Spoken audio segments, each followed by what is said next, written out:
Hi guys! Another vlog, another short clip. We have a baon serye for today's video. Yan, nagpuding na naman tayo guys.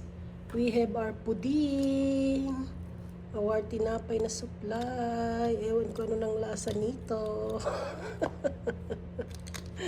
Nagpuding na isa. Gata si suka sa natutong isa yung babaw. Anyway, it's a pudding, okay? And we have our chop na apple. Another baon for tonight video. Yan. 2 Tupperware of chop na apple. And of course, our orange peel off. Orange fruits na baon.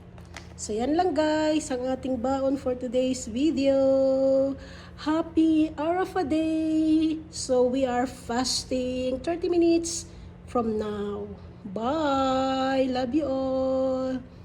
Happy Eid! Eid al-Adha to all!